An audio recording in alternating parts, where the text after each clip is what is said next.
সোহান 6 বলে 12 রান করেছেন। বন্ধুরা, এই নুরুল হাসান সোহানের কথা না বললে নয়। সুপ্রিয় দর্শক মণ্ডলী, এশিয়া কাপের হাই ভোল্টেজ ম্যাচে গতকাল মুখোমুখি হয়েছিল বাংলাদেশ ও আফগানিস্তান। শ্বাসরুদ্ধকর লড়াইয়ে 8 রানে জয় পায় লিটন দাসের নেতৃত্বাধীন বাংলাদেশ। শেষ পর্যন্ত ম্যাচে টিকে থাকলেও আফগানরা হেরে যায় গুরুত্বপূর্ণ মুহূর্তগুলোতে। চলুন বিস্তারিত। টসে জিতে বাংলাদেশের অধিনায়ক লিটন কুমার দাস ব্যাটিংয়ের সিদ্ধান্ত নেন। নির্ধারিত 20 ওভারে বাংলাদেশ 5 উইকেটের বিনিময়ে 154 রান করে।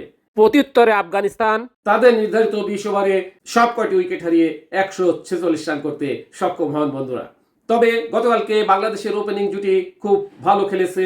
তারা ওপেনিং জুটিতে 50 রানের খুবই সুন্দর একটা কামিও ইনিংস উপহার দেন এবং তারা প্রথম যে 6 ওভার পাওয়ার প্লেতে 1 উইকেটে 59 রান করেন। এবার চলে যাচ্ছি স্কোর কার্ডে। বন্ধুরা, তৌফিক হাসান 28 বল মোকাবেলায় 30 রান করে আউট হয়েছেন। তানজিম হাসান তামিম 31 বল খেলে 52 রান করে আউট হয়েছেন। লিটন কুমার দাস 11 বল খেলে 9 রান করে আউট হয়েছেন। তহিদ হৃদয় 20 বল খেলে 26 রানে আউট হয়েছেন। শামীম হোসেন 11 বল খেলে 11 রান করে আউট হয়েছেন।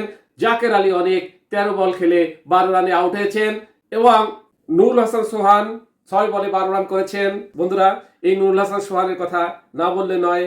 নাসুম আহমেদের বলে অবিস্মরণীয় ড্রাইভিং দিয়ে যে বলটা উনি ধরলেন, ধরার পরে যে রান আউট, এই রান আউটটাই কিন্তু ম্যাচের টার্নিং পয়েন্ট বললেও ভুল হবে না। বন্ধুরা, তো যাই হোক, বাংলাদেশ দল জিতে খুব ভালো লাগলো। বাংলাদেশ 8 রানে জিতলো। আগামীতে শ্রীলঙ্কা এবং আফগানিস্তানের খেলা। শ্রীলঙ্কা জিতে গেলে, আফগানিস্তান হেরে গেলে সুপার 4-এ আমাদের বাংলাদেশ দল নিশ্চিত। সবাই ভালো থাকুন। আল্লাহ হাফেজ।